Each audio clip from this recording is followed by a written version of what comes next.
I want to take a second to say thank you to the Creative Mornings team. So if you guys could just give another round of applause for them. We do quite a bit of work to put on this event, and it's a super humbling opportunity to have the chance to speak with you guys today and share a little bit more about my heart.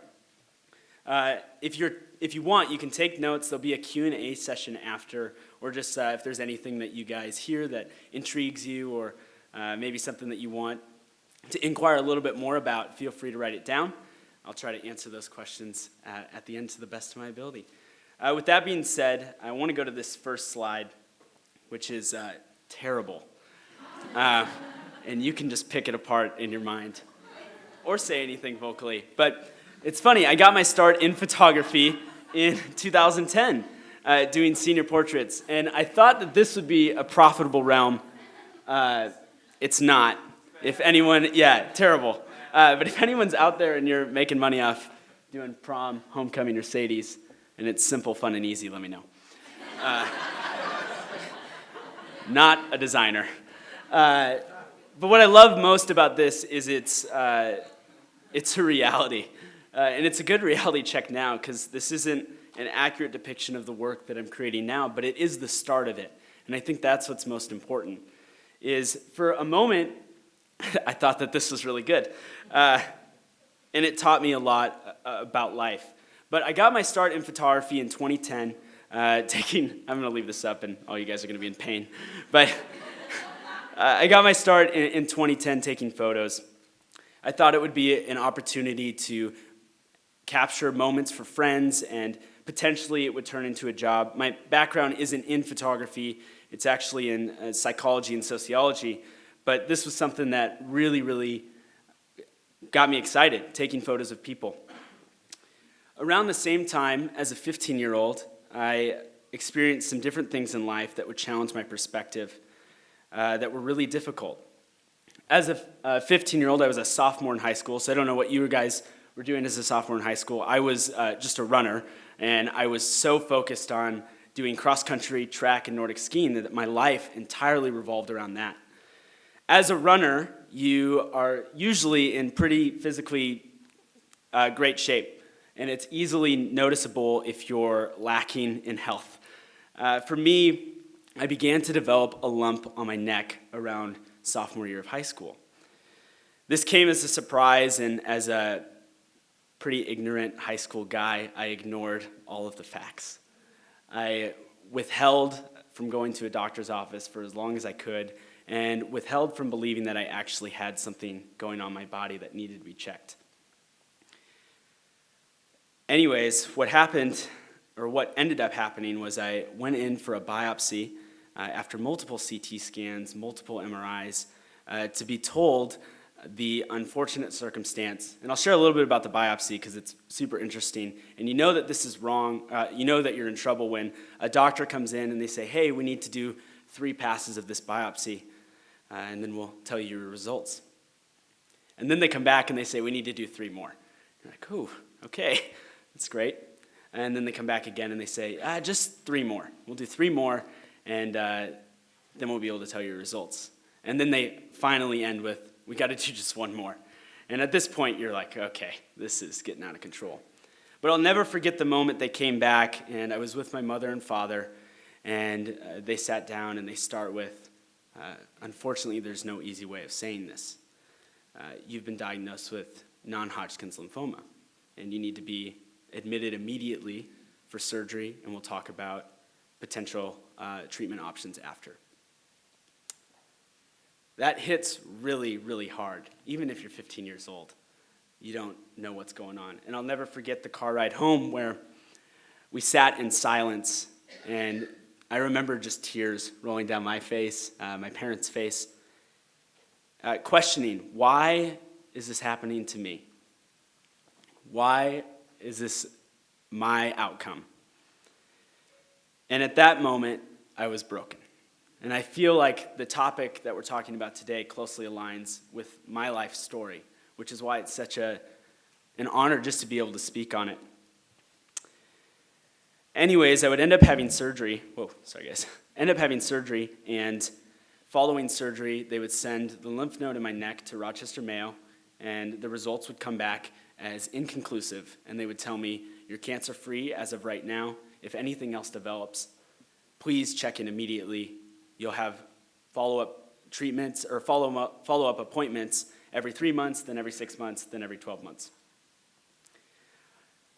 This was truly a life-changing moment, and I have a photo of me following surgery right here. There's another miracle that occurred in the process, and that was the fact that before I went into surgery, they said, "Hey, you're going to need 45 stitches in your face."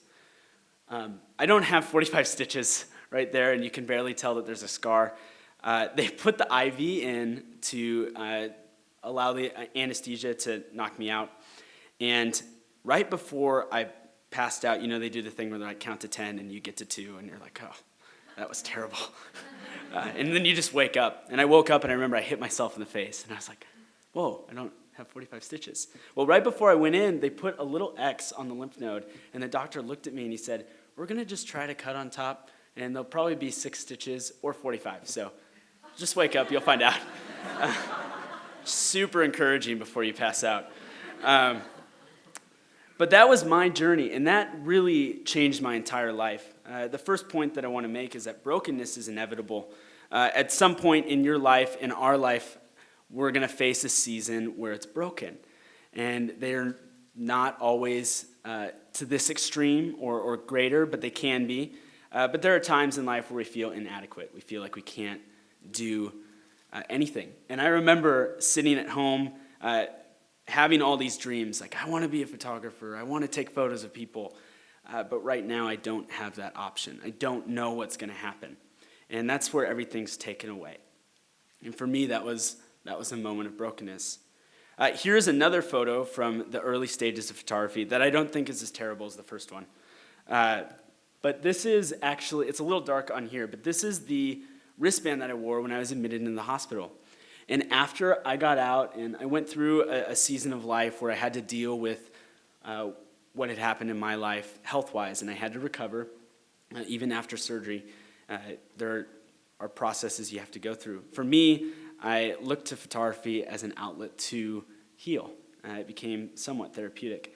And I began taking photos that had purpose. I was motivated by that reasoning. And this photo is... I feel like exemplifies that perfectly. It's not the best photo or the greatest photo, but it means so much to me. It's a reminder of where I've been and what I've been through, and maybe what others have been through. What I love about my story, or what I'm so thankful for, is that there was a great ending. I'm here today, healthy. But for many others, that isn't the case, and I don't take that for granted at all. But I did take what I went through and decide, well, what am I going to do with this? Around the same time that I got diagnosed, my aunt, who had been battling cancer for a few years prior, her name's Anne, and I don't have a slide of her, was also going through her own journey with cancer. Felt like we couldn't get away from it. My aunt was a hero. I mean, she worked 40 hours a week while she was doing chemo and radiation. Just like that person that you look to, and if they're doing it, then you can do anything, because they're just rocking their world. No matter how much her health decreased or what she went through, she maintained a positive attitude. No matter how broken her life became, she chose to choose positivity and choose and seek the best outcome. Anyways, through her process of treatment, her health began to deteriorate around the same time that I was actually out of the hospital and starting photography. And I began to notice that there was a need in her life. She needed something. She needed help. So I decided to reach out to my parents and say, hey, what can I do to help Anne? What does she need? And they were like, well, she needs groceries. She can't afford to buy groceries. She's passing out at work. They're taking her home. She needs food. And I was like, I have this idea. I'll do 1 month of sessions and not ask anything in return. I'll just donate the proceeds to her to buy groceries. Something that I felt was simple. It's a lot simpler to do that when you're in high school and all your expenses are paid for. That's definitely makes that possible. As I've gotten older, I noticed that a little more. But regardless, she needed help, and that was something that I felt like I could fulfill. I could meet that need. So I did a month of sessions to raise money for her to buy groceries and raised just under $5,000 to donate to her. And it was one of the most fulfilling experiences for my life. I felt like I had been in a place where I was broken, and we watched people surround us and come together and support our family in a time of need. And so if I could repay the honor and do that, it would be fulfilling. She appreciated that more than words will ever be able to describe. And I remember I got a letter from my aunt after that's my most treasured possession. And she wrote about her time facing cancer and her battle that she went through, because it was like a roller coaster. It was good, and then it was bad. It was good, and then it was bad. She ended up passing away in 2013, but I still treasure that letter because it's in writing, her saying, no matter how broken my life gets, I'm going to choose to be positive. And I held on to that. She, like I said, was a hero, and we miss her dearly, but I feel like the life and the opportunity that I've been given allows me to continue living for her legacy and what she fought for. And that leads us to 1 month to give. And it didn't start it didn't start just a spur of the moment. It was this process. I did the sessions, like I said, for my aunt that first year. I was 16 years old, and I felt like that was something I could do. When I was 17, I decided that I was going to do the same thing, and I could make this a continual decision. We'll do 1 month of sessions. We'll give them back to the community in some aspect, and we'll make a difference. I did it, like I said, for 2 years in a row, and then my third year, my senior year of high school, I did it again and raised just under $10,000 that year for a different organization.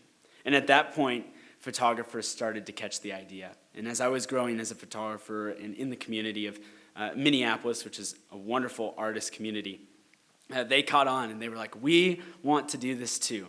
How can we get involved? So a small team and myself decided that we were going to launch 1 Month to Give, which would be a nonprofit focused on sparking philanthropy through photography. What I love so much is you guys get to hear the outcome of many years of preparation and what it's taken to get there. And it wasn't all easy. It really stemmed from this idea of broken. But I can share it with you now. We're going into our third year as an official 501c3 and a nonprofit in the Minneapolis area. We've raised just over $40,000 for multiple organizations. The first one being Wishes and More, which is a child cancer patient wish organization, which I found was really fitting. They're a wonderful organization based out of this area. The other organization that we raised money for was Feed My Starving Children, which I'm sure you're probably familiar with. They're incredible. We paid for over 40,000 meals to be packed, and it was all through this collaborative team effort. And then last year, we capped it off. We raised $18,000, and here's a photo for that, for an organization called Restore International. And they go to every country people are fleeing, and they establish schools and different programs to help those people in their time of need. I love this photo a lot because this is how we were able to do it. It's not just me, and it's not just my idea. It's a community of people working together, all surrounded from this idea of being broken and working through that. 1 Month to Give has been one of the greatest joys of my life. It's something that I never imagined I would be able to have the opportunity to do, and it's because of other people that dream came to life. This next slide that I'm going to show you is a really wonderful photo, a depiction of a moment. This is a little bit closer to the work that I feel like I'm able to do now. I think it's a little bit more impactful than the homecoming photos. Those were not impactful. But I love this moment so much. This is the Howley family, and this exemplifies brokenness and hope meeting together. The Howley family, this hired me in 2015 to take photos of their family. Their daughter was born with some complications, and she ended up in the NICU of Children's Hospital. Ironically, Children's Hospital is where I was admitted and had surgery. It was my first time being back, and I had the opportunity to capture these portraits that meant the world to them. They literally had spent every single day in the hospital since their child had been born, hoping, praying, dreaming that they would have this opportunity someday to leave. This photo wasn't taken during that session in August. This photo was taken 3 weeks ago when the Howley family got to welcome their daughter home for the very first time, over a year after she had been in the hospital. They hadn't gone home yet. And this is when they exited Children's Hospital, got to the car, and were loading her in the car for the very first time. I can tell you that this is a moment that changes your life, much like a moment of maybe being diagnosed with cancer or having severe heartbreak or being broken or getting promoted or having a wonderful opportunity at your job. These are the moments that live forever. And for me, it was the most humbling opportunity just to have a chance to be a part of it.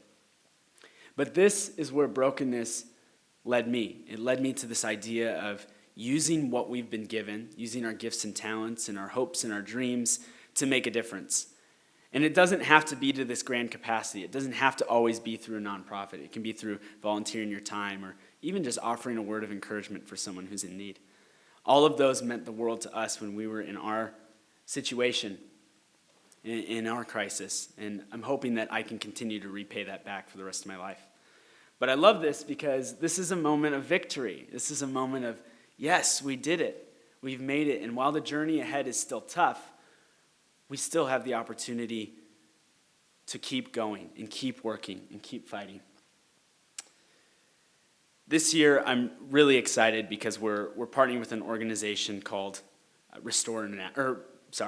Sports Disciple. That was last year. Sports Disciple is an organization that's on the ground in Haiti, working to build soccer fields for kids in need. It's an incredible organization. The backstory to it's really wonderful. 2 years ago, the Todd family, who are on the ground there, hired me to go take photos along with another videographer and capture this vision that they had. While they were here, they're actually from Minnesota. Barrett was an executive for Lifetime Fitness and did really well working in the fitness world. He's also like a 6'8" former nose tackle, so he towers over everybody, including the people in Haiti. They all think he's a WWE superstar. And I'm not kidding. We were there in April, and they seriously think he's a WWE superstar. It's awesome. They don't think I'm a WWE superstar. Just Perry. But what I love about it is they had this idea, this vision to go to Haiti and make a difference. And they had nothing when they went there. They went and they were working with an organization. And we walked around and they said, here is this giant compound. Here's all this land. We're going to have grass fields. We're going to have 12 soccer fields. And we're going to max it out with these kids so they can play soccer. And it's funny because when other people express their dreams, sometimes you're quick to doubt what they'll do. And I remember even as I'm taking photos and as someone who feels like I'm trying to pursue these massive dreams that are just completely out there, it was like, okay, you're in a completely different country, you don't speak the language, you don't know the culture, but you're going to start this soccer program. And we went back in April and they have 12 soccer fields. They're at capacity. They can't accept any more kids. They have over 1,000 kids weekly coming to their program. The same Feed My Starving Children packets that we've packaged before and helped pay for through 1 Month to Give, they use in Haiti. And they have a line as far as you can see of kids who walk through the line to get their food weekly. It's one of the most tangible, real moments that we've ever had. And as an opportunity, we had our team had the opportunity to go down and capture what they're doing now. It was truly mind-blowing, truly changes your perspective. But what I love so much is that the Todd family saw a need. They saw that the world is broken in some capacity. I know they mentioned politics, healthcare, and something else, but we won't go into that. But the world is broken, and there is a need. Every single place that we go, whether it's here locally, it's globally, there's a need that can be met. And we feel like we're meeting that need through 1 Month to Give. And this year, that's why we're excited to partner with them, is they're looking to build more soccer fields. They have tons of cities in Haiti going, wow, we love what you're doing.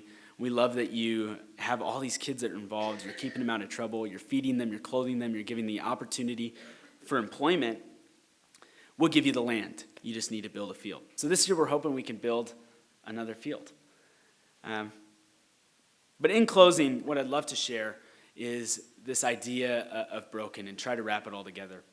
For me, brokenness was intertwined into my life and into my story. And that isn't always the case for every single person and to that extreme. But like I said earlier, we all have a moment in life where we're broken.